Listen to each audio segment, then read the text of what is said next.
Hello everyone, स्वागत है आपका हमारे यूट्यूब चैनल में। आई होप आप सभी लोग ठीक होंगे। आप लोगों की उत्तराखंड प्रवक्ता की तैयारी अच्छी चल रही होगी। जैसा कि फ्रेंड्स आप लोगों को पता ही है, हम अपनी प्रत्येक वीडियो में बायोलॉजी लेक्चरर के लिए 10 MCQs क्वेश्चन डिस्कस करते हैं। तो फ्रेंड्स आज है MCQ सीरीज़ का डे 12। चलिए वीडियो को स्टार्ट करते हैं। आज का पहला क्वेश्चन है, निम्नलिखित में से कौन सा पादप कोशिका में अनुपस्थित होता है। ठीक है, हमारे पास 4 ऑप्शन दिए गए हैं, इनमें से हमें बताना है कि वो कौन सा है इन चारों में से जो पादप कोशिका में क्या होता है, अनुपस्थित होता है। तो पहला ऑप्शन है कोशिका भित्ति, दूसरा है प्लास्टिड, तीसरा है सेंट्रियोल, चौथा है बड़ी केंद्रीय रिक्तिका। ठीक है, तो इन चारों में से वो कौन सा है जो पादप कोशिका में क्या होता है, अनुपस्थित होता है। तो वो है सेंट्रियोल। ठीक है, सेंट्रियोल होता है जो पादप कोशिका में अनुपस्थित होता है, तथा सेंट्रियोल को क्या बोलते हैं हिंदी में, तारक केंद्र। ठीक है, इसीलिए इस क्वेश्चन का जो करेक्ट आंसर हो गया वो हो गया ऑप्शन नंबर सी। ठीक है, यही पूछा था हमसे कि इन चारों में से कौन सा है जो पादप कोशिका में अनुपस्थित होता है। तो वो है सेंट्रियोल यानी कि तारक केंद्र। ठीक है, बढ़ते हैं नेक्स्ट क्वेश्चन की तरफ। नेक्स्ट क्वेश्चन है, लगभग सभी पादप कोशिकाओं में क्या नहीं मिलता। मतलब कि हमें 4 ऑप्शन दिए गए हैं, इनमें से हमें पूछा है कि लगभग सभी पादप कोशिकाओं में इन चारों में से क्या नहीं मिलता है। तो पहला है तारक केंद्र जिसको सेंट्रियोल कहते हैं, दूसरा है एक बड़ी केंद्रीय रिक्तिका, तीसरा है 70S राइबोसोम, चौथा है 80S राइबोसोम। तो इन चारों में से कौन है जो लगभग सभी पादप कोशिकाओं में नहीं मिलता है। तो वो क्या है, वो है सेंट्रियोल। ठीक है, सेंट्रियोल को हिंदी में कहते हैं तारक केंद्र, जैसा कि फर्स्ट क्वेश्चन में भी बताया था। तो इसीलिए इस क्वेश्चन का जो करेक्ट आंसर हो गया वो हो गया option number A.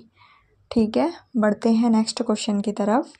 Next question है, आवर्त बीजी पौधों की वह जाति जिसमें प्रथम बार अगुणित भ्रूण उत्पन्न करने में सफलता प्राप्त की गई है। क्या बोल रहा है, बोल रहा है कि आवर्त बीजी पौधों की वह जाति जिसमें प्रथम बार अगुणित भ्रूण उत्पन्न करने में क्या पाई गई, सफलता प्राप्त की गई। तो इन चारों में से वो कौन सा है, कौन सा आवर्त बीजी पौधा है। तो पहला है धतूरा स्ट्रेमोनियम, दूसरा है मोरस अल्बा, तीसरा है कैनाबिस सटाइवा, चौथा है कैरिका पपाया। तो इन चारों में से वो कौन है, वो है धतूरा स्ट्रेमोनियम। ठीक है, इसीलिए इस क्वेश्चन का जो करेक्ट आंसर हो गया वो हो गया ऑप्शन नंबर ए, धतूरा स्ट्रेमोनियम। बढ़ते हैं नेक्स्ट क्वेश्चन की तरफ। नेक्स्ट क्वेश्चन है, निम्न में से कौन सी फसल सामान्यतः स्वपरागित है।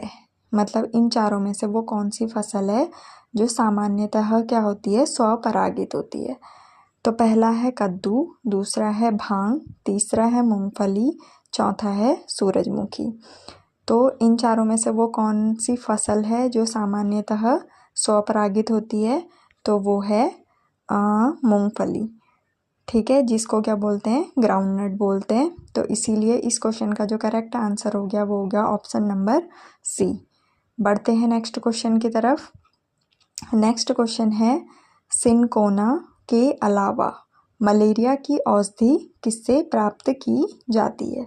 तो हमें 4 ऑप्शन दिए गए हैं, इसमें से हमें बताना है कि सिनकोना के अलावा मलेरिया की औषधि किससे प्राप्त होती है। तो पहला है सिनेमोनम, दूसरा है आर्टिमिसिया, तीसरा है हैविया, चौथा है राउ वोल्फिया। ठीक है, तो इन चारों में से वो कौन है जिससे क्या होती है, मलेरिया की औषधि प्राप्त होती है। तो वो है आर्टिमिसिया। ठीक है, यानी कि ऑप्शन नंबर बी। तो इस क्वेश्चन का करेक्ट आंसर क्या हो गया, ऑप्शन नंबर बी, आर्टिमिसिया। बढ़ते हैं नेक्स्ट क्वेश्चन की तरफ। नेक्स्ट क्वेश्चन है, मिरिस्टिका फ्रेग्रांस पौधे के किस भाग से जावित्री प्राप्त होती है। ठीक है, तो क्या बोला है कि मिरिस्टिका फ्रेग्रांस। मिरिस्टिका फ्रेग्रांस क्या है, एक पौधा है, उसके किस भाग से जावित्री प्राप्त होती है ये हमें बताना है। तो हमें 4 ऑप्शन दिए गए हैं। पहला है संपूर्ण फल, संपूर्ण फल से होता है जावित्री प्राप्त, या फिर एरिल से, या पेरिकॉर्प से, या संपूर्ण बीज से।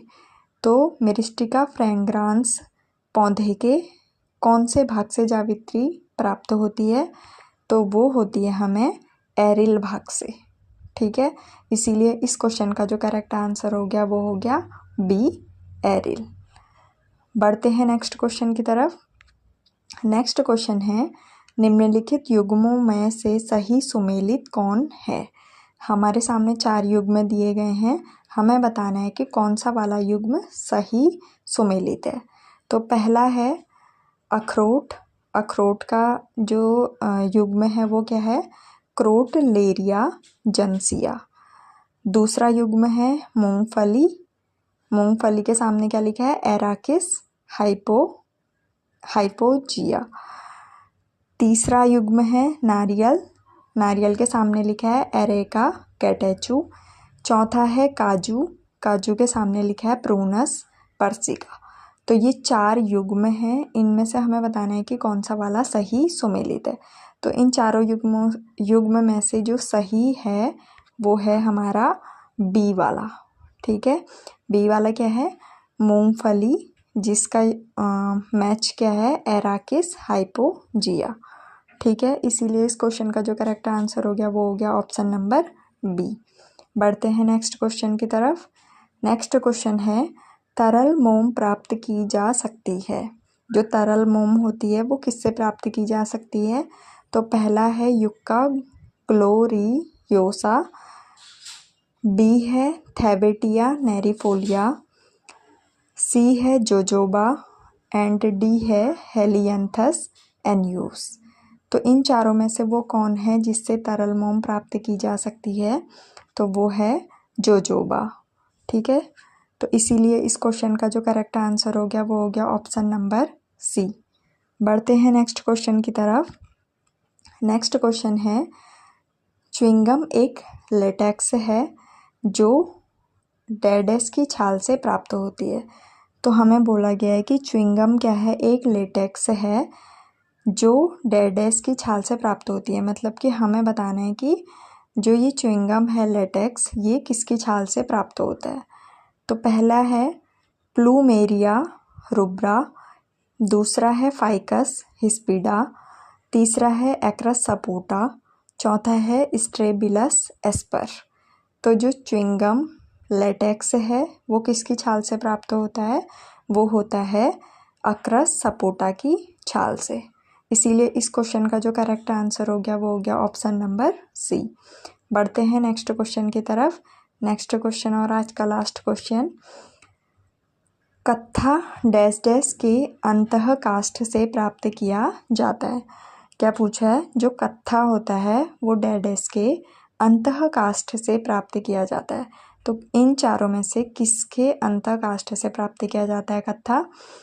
तो ऑप्शन नंबर फर्स्ट है अकेसिया अरेबिका, दूसरा है अकेसिया ऑरिकुलिफॉर्मिस, तीसरा है अकेसिया फॉर्नेसियाना, चौथा है अकेसिया कैटेचू।